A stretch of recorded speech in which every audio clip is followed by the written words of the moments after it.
What's good, y'all? What's good? I'm back and blacker than ever. No, I'm kidding. All right, I'm back though. I am back. I am back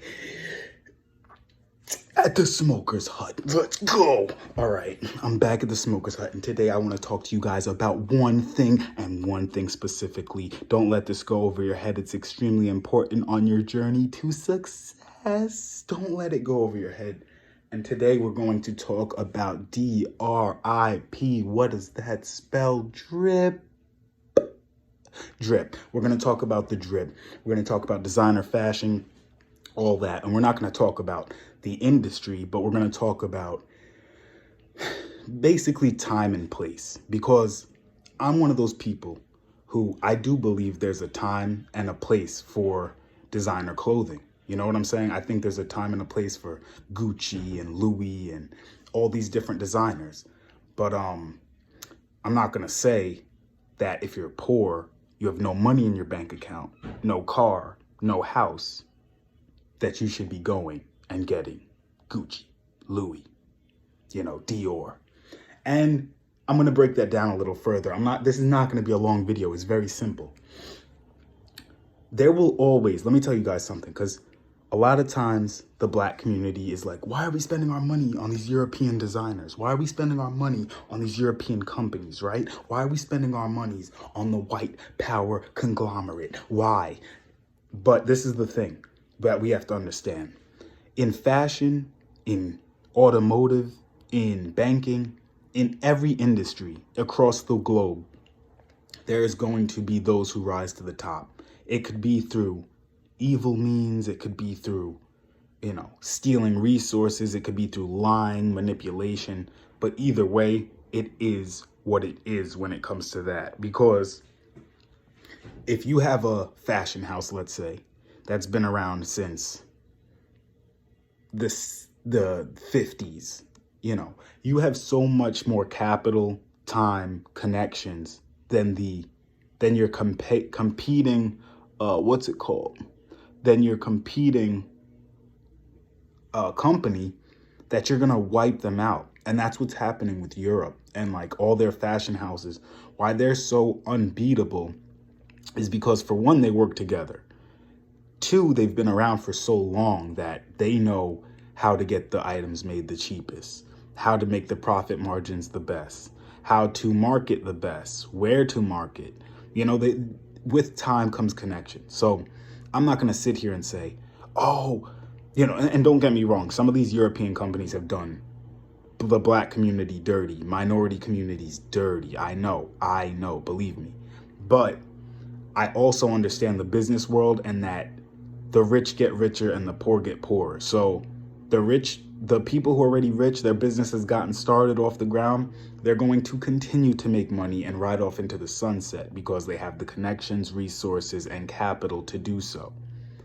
You, though, because one day it could be an African company. Let's say an African company or a black American company starts making really nice designer shoes or designer bags or something for a high price point. It might take a minute. At first people are like, oh, that's cool, whatever. But within 20, 30 years, that would be a huge industry because a lot of the black community is looking for high-priced designer items by black creators, So I'm not necessarily against buying expensive clothes, but I am at the wrong time in your life, if that makes sense. I think there's a place for expensive clothes in the world. That's what I'm saying. I don't think that clothes being inherently expensive makes them evil or a bad choice. I think there's events, there's certain occasions where you want to pop out and look flawless. You want to pop out and look like, oh man, she spent $2 million on that dress, or she spent $2 million on that bag. I understand that. And I'm not even going to get into racial or ethnic group or any of that. I didn't mean to say racial, ethnic group. I'm not going to get into any of that.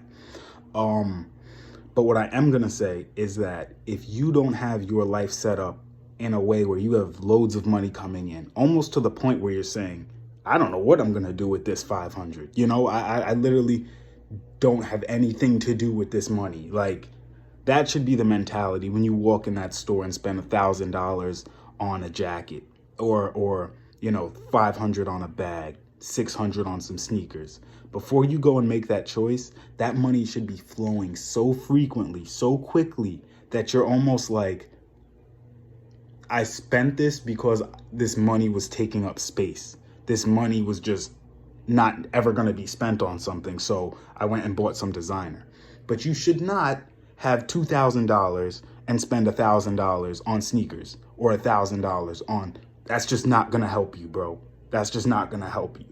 Like, and I know in my music, I talk about the drip, but like, look at this hoodie, right? This hoodie's probably like 40, 50, 60 bucks. It's a nice hoodie, bro. It's pretty cool. It has like Los Angeles, Santa Monica, what does that say? Century City? Yeah, Century City, Echo Park. It has all of these things across Cali. Culver City. It has all these across California. I think I got it from like, I don't even know where, but this thing was like 30, 40 bucks. And I love this sweatshirt.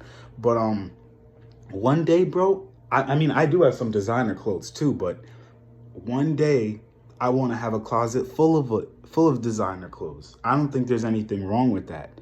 But there is something wrong with that if I make that my mission today. If I make that my life mission right now, I'm defeating myself. I'm going to fill my closet with designer clothing. Meanwhile, I have to start my life. I have to do really serious things in life. This isn't the time. And that's the funny thing about designer clothing too, because people will be like, oh, one day. But then you turn like 34, 35 and you're like, bro, I don't know about the Gucci. Like, I don't know if I'm going to, your life changes. What you want out of life changes. You're like, well, I could do something else with this $500, But I do think there's a time in your late 20s to drip heavy, or even your early 20s if you got it like that. If you got it like that, by all means, drip on, keep on dripping. But for the majority of people who go and spend a load of their money, their money that they work for, it's not like y'all are retired or y'all got some pension plan or nothing. Y'all go and work for that money hour after hour and then give that money to that cashier. It breaks my heart because I'm like, you specifically, not because you're black, not because you're white, but you are broke. Like, not in a mean way, but you don't have money to spend like that. You're like broke. You're not broke. But because if you can buy $1,000 sneakers or $300 sneakers, you're not broke. But if you're not in a comfortable position, you're mismanaging your money. You see what I'm saying? I would not spend $1,000 on sneakers or anything like that until minimum I have to. And even with this is a bad decision. But if I don't have 10 bands, bro, I'm not even thinking like that. I'm not even thinking, oh, I'm gonna go buy $1,000 shoes or $1,000 jacket. That's not even on the table of choices if I ain't got 10 bands, But I'm saying people will have, bro, let me break this down to you. People won't even take the money they have and buy designer. People are going out there with credit cards, my G. Credit cards. So not only are they paying $500 for some sneakers or $600 for some sneakers or $700 for a bag, they go and get that bag on credit.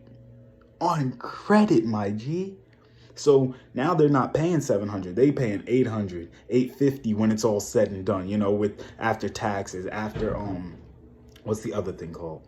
After taxes, after interest, after they got to pay back the interest on the item. Forget it. You done paid $1,000 for this bag now in the span of a year. What are you doing? Really focus on what you need and know the difference between a need and a want. Designer clothing is a want, and it's not a bad want. We all want to drip. We all want to look nice. We all want to feel nice. Because if you've ever worn designer clothing, it does feel different on your body. It's like the cotton's a little softer.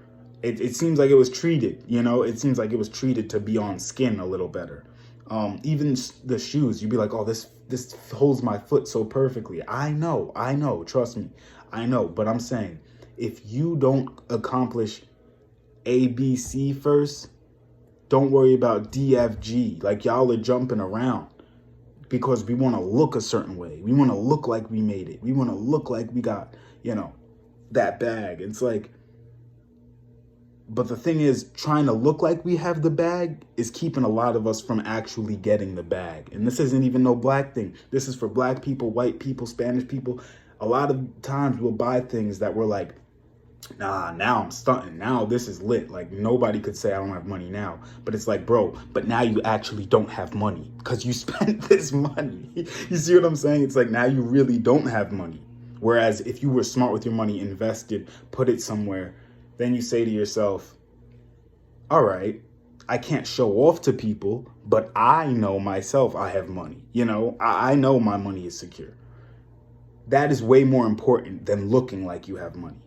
First, have money, then try to look like you have money. Don't try to look like you have money without money. You see what I'm saying? That's the whole point. Because nobody cares in the grand scheme of things, for one. Nobody cares. And two, you're just making these fashion houses richer. And like I said, there's nothing wrong with that, but that's a rich man's game you're playing. Billionaires, millionaires, even 100,000aires are supposed to be making these companies richer. If you take your little $2,000 that you've worked all year for, or all month, or all, and you give that over, you're putting yourself in a cycle of constant work, spend, work, spend, work, spend, work, spend, and you'll never get out of it. I'm just telling you the truth. I know it's a harsh truth, but we all have different reasons why we buy designer clothing. We all got different reasons why we buy things that make us feel better, like retail therapy. I believe in retail therapy. I know it's real. I think it's a real thing. When you're feeling low and depressed and you just go and you buy some stuff, fill up your closet or fill up your drawer, and you're like, all right, that makes me feel a little better. At least I bought this thing. At least I got this now. I get it. But just make sure it's within your budget. That's all I ask. And this isn't a financial channel, but I see a lot of people doing this in today's day and age. And it's like, just make sure you're within your means. You're living within your means. Just because someone else can do it doesn't mean you can do it. Just because you can buy it doesn't mean you can afford it. You see, there's a difference. Just because let's say you have two bands, something costs $1,000. You cannot afford to spend $1,000 on a backpack or a jacket or a bag. You can't, but you think you can. Oh, I got two bands. This is only one band. Let me get that. Bro, stop. Like, you're not proving anything to anyone. You just took away 50% of your worth in one purchase. That's not intelligent. You just took away 50% of your money in one purchase. That's not intelligent, bro. But if you got $1 million and you see something for 1,000, grab that. You earned it. You know what I'm saying? That's not even gonna phase you. By the end of that month, you'll probably recoup that in passive income anyway. You'll probably recoup that.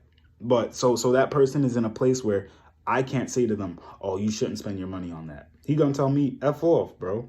I spend my money on what I want. I got $1 million. This is nothing to me. But if you have 2 bands, bro, or even 10 bands, bro, and you spend 2,000 or 1,000 shopping, you're just holding yourself back from really being financially free by trying to look financially free. Don't look the part, be the part, and then look the part. That's all I want to say. This has been a 14-minute video. That's all I wanted to say to you guys. And I'm not digging on anyone who, like, if you buy designer clothing, more power to you. I know it looks good. I know you feel better when you got nice clothes on. I know. But I'm just saying, I wouldn't feel right if I didn't give y'all both sides. Because in my music, I'm like, yo, drip, fashion, this, fuck a hoe, this, that. And I know it is time and place. Time and place. That's music. That's entertainment. But on a serious note, bro, only buy drip, only buy designer when you're really in a position to do that. Because if you start making bad financial decisions, bad financial purchases, it will hold you back for years. And like I said, you put it on credit, bro, you're putting yourself in debt to look good. So you just made your financial life harder to look like your financial life's better. You see what I'm saying? I only make these videos because I care, y'all. On that note, I'll catch y'all. Make sure y'all subscribe. Make sure y'all like. There should be a little subscribe thing either over there or over there somewhere. There should be a little box lifted. Subscribe to the channel. Make sure you subscribe to my other channel, Arrow Santi. And yeah, just guys, I only make these videos because I care. I really do care. I only make these videos because I actually care. And I hope you heed what I'm saying. I hope you don't take offense to it. If you did just spend some money on designer, I hope you don't get offended. But I want to show both sides, you know? I don't want to be the reason some kid goes and spends his life savings on fashion. That's just ridiculous. But on that note, I gotta be out. Peace. And I'll catch y'all maybe in a week or so. But peace.